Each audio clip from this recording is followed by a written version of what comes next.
कहानी नंबर 1। साक्षी की शादी हुई तो घर में राज था सास का और उसकी कठपुतली थी जिठानी सोनम। देख सोनम, इस साक्षी को भी घर के कायदे कानून सिखा देना। कैसे कायदे कानून जिठानी जी? मैं खड़ी हूँ ना यहाँ, फिर क्यों पूछ रही है जेठानी से? हैं?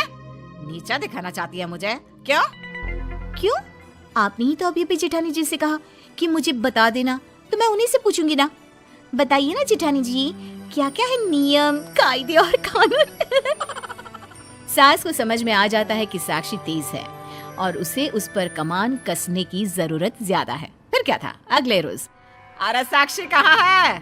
मेरे सर पर तेल रख जरा और दम कर मालिश कर दे। मैं कर देती हूँ ना माँ जी, वैसे भी मैं ही तो करती हूँ। अरे नाना, तेरे हाथ देखे हैं कितने कड़े और टाइट है। मैं तो आराम से सुकून से सर पर तेल लगवाना चाहती हूँ। सास का मकसद साफ था, जैसे अंग्रेजों ने किया था, फूट डालो और राज करो। कैसी बात कर रही है सासू माँ, मेरे हाथ कितने कोमल है, देखिए तो। सोनम सीधी थी, वो सास को हाथ दिखाने लग जाती है। तभी साक्षी आती है। नहीं नहीं सोनम भाभी, आप आराम करिए, मैं खाना बना कर आई हूँ, सासू माँ के सर पर तेल में लगा देती हूँ। वैसे भी सासू माँ कोई झूठी औरत तो है नहीं जो झूठ बोलेंगी। अरे आज के बाद सासू माँ आपसे कभी तेल नहीं लगवाएंगी, लिख कर ले लीजिए। क्यों सासू माँ? सास भी शानी बनने के चक्कर में हाँ कर देती है। अरे जरूरत ही क्या है? अरे जब ऐसी परी जैसी बहू आ गई है तो ऐसी खड़ूस के हाथ को क्यों मैं अपने सर पर हाथ रखने दूं? सोनम परेशान तो होती है, लेकिन फिर मन में सोचती है बात तो ठीक है, मैंने बहुत काम कर लिया, अब मैं आराम करती हूँ। लेकिन कहाँ, जहाँ सास का राज हो वहाँ सोनम आराम कैसे कर लेती? सोनम, अरे सोनम, साक्षी के आ जाने के बाद से तो कुछ ज्यादा ही आलसी हो गई है तू। यहाँ अभी सोनम सोच ही रही होती है कि चलो सास के पास जाकर थोड़ी देर बैठकर आ जाते हैं कि सास की आवाज आनी शुरू हो गई। हाय रे, क्या मार दिया मेरे सर पर। हाय रे, ये तो डंडे जैसा लग रहा है। कैसी बात करिए माँ जी, अभी तो मैंने कोमल कोमल हाथों का उपयोग किया है, अभी तो तेज हाथ लगाया ही नहीं है दर्द निकालने के लिए। बस फिर क्या था, साक्षी सास के सर पर जोर जोर से हाथ मारना शुरू कर देती है और सास चिल्लाना कि तभी सोनम आ जाती है। क्यों, क्या क्या हो गया सासू माँ? साक्षी, ये क्या कर रही हो तुम? अरे कुछ भी नहीं भाभी, बस माँ जी के सर का दर्द हटा रही हूँ। अच्छा माँ जी, कैसा लग रहा है? सोनम दीदी से अच्छे हाथ है ना मेरे। सास क्या करती, पहले ही सोनम को इतनी खरी खोटी सुना चुकी होती है कि वो उसे कुछ नहीं कहती।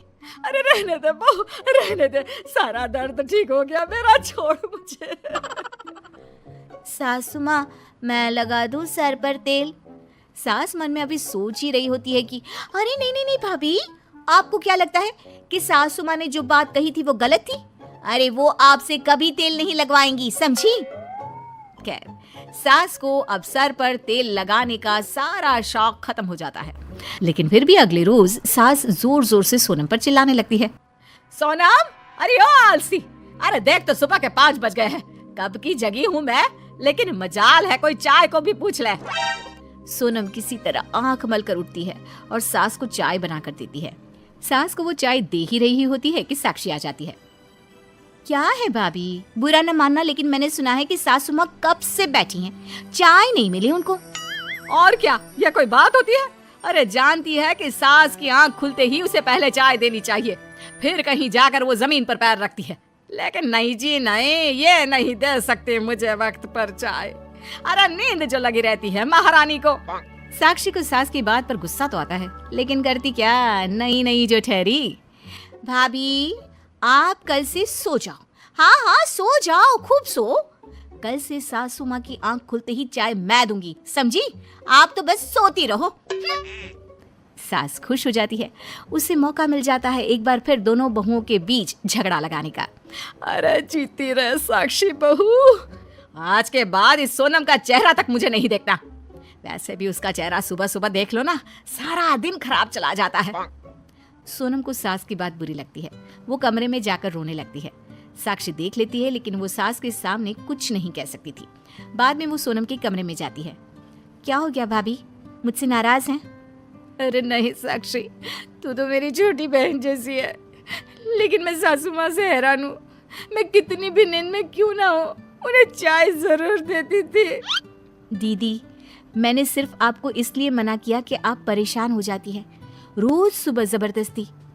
आप जानती हैं कि सासू माँ वो चाय भी नहीं पीती। हाँ मैं जानती हूँ, मैंने कई बार पूछा भी, लेकिन कह दिया हर बार मैं लेट कर देती हूँ इसलिए वो चाय नहीं पीती और सो जाती है। नहीं दीदी, वो आपको रोज परेशान करने के लिए ऐसा कर रही हैं। आप एक काम करिए, कल से आप उठना ही नहीं। अगले रोज रात के 3 बजे साक्षी सास के कमरे में चाय लेकर चली जाती है।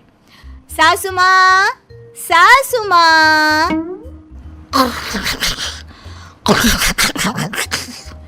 सासू माँ, चाय चाय ले लीजिए। सास घबराकर उठ जाती है। वो डर जाती है और जोर जोर से चिल्लाने लगती है, भूत, चाय वाला भूत, बचाओ। कमरे से माँ की आवाज आती सुन सारे जाग जाते हैं।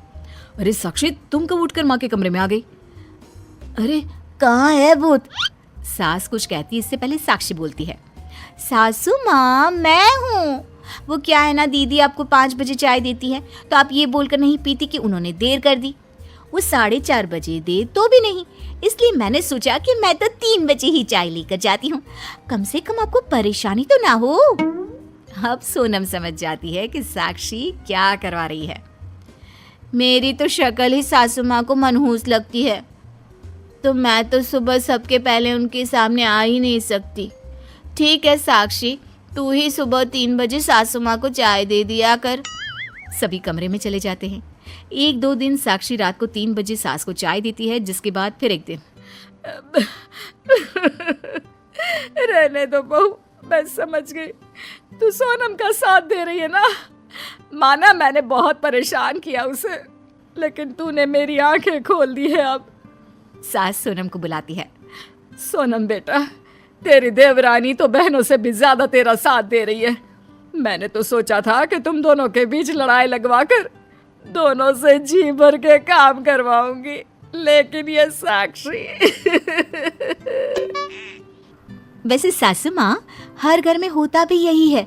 2 बहुओं का लड़ना सिर्फ बहुओं का लड़ना नहीं होता, बल्कि 2 भाई का अलग होना, एक घर का 2 घर हो जाना होता है। अगर ये बात देवरानी जेठानी समझ ले तो हर देवरानी बन जाएगी देवरानी।